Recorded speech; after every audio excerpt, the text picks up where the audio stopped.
अस्सलाम वालेकुम दोस्तों, मैं हूं आसिम सेल और आप देख रहे हैं मेरे यूट्यूब चैनल और फेसबुक पेज। उम्मीद करता हूं कि आप सब खैरियत से होंगे। अल्लाह पाक आप सबको अपनी हिफ्ज़ अमान में रखे। दोस्तों, आज का हमारा प्रोग्राम नारियल के फ़वाइद और नुकसानात पर है और मुख्तलिफ़ बीमारियों में इसका कैसे इस्तेमाल करना है ये भी इसी प्रोग्राम में आपको बताएँगे। तो इससे पहले जल्दी से हमारे इस चैनल को सब्सक्राइब कर दें और साथ में दिए गए बेल आइकन के बटन को भी ज़रूर प्रेस कर दीजिएगा।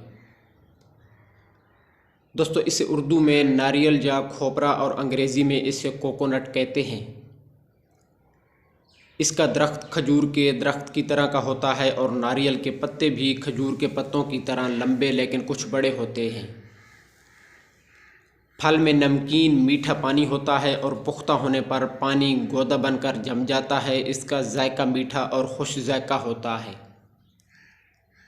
इसकी मिकदार खुराक 6 ग्राम से 50 ग्राम तक ली जा सकती है।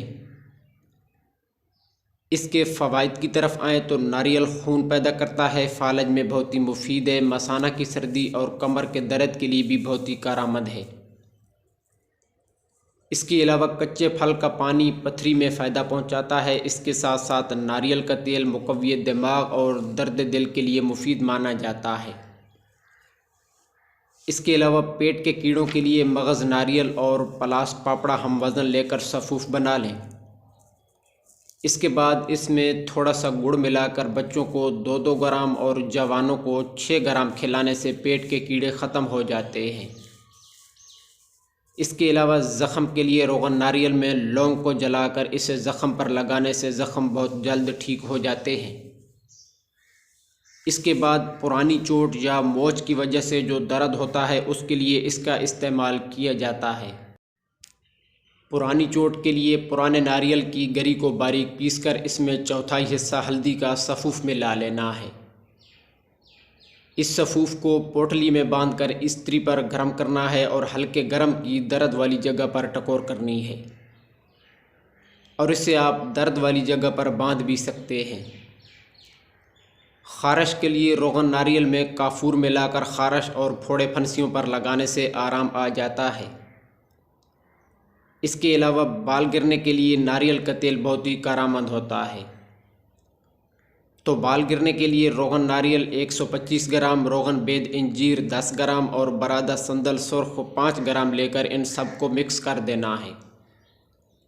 इसे रात सोते वक्त थोड़ा सा हिलाकर बालों की जड़ों में मसाज करना है। इसे कुछ अरसा लगाने से बाल गिरना बंद और घने चमकदार हो जाते हैं। इसके बाद जिस्म पर ख़ारश की सूरत में रोगन नारियल 125 ग्राम और काफूर देसी 60 ग्राम लेनी है।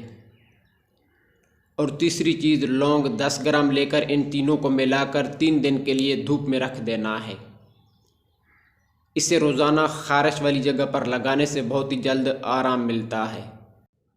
दोस्तों, नारियल को आप कच्चा भी खा सकते हैं और इसको चटनी और सालन में मिलाकर भी इस्तेमाल किया जा सकता है। इसका बहुत ज़्यादा इस्तेमाल सीना और आवाज़ यानी गले के लिए नुकसान का बायस बन सकता है। इसके अलावा इसका कोई भी नुकसान नहीं है, लिहाजा इसे मिकदार खुराक पर ही इस्तेमाल करना बेहतर होता है। तो दोस्तों, ये थी हमारी आज की वीडियो। उम्मीद है कि आपको पसंद आई होगी। अगर वीडियो पसंद आई हो तो इसे लाइक और शेयर ज़रूर कर दीजिएगा। दुआ में याद रखिएगा। जज़ाकल्लाहु खैरा।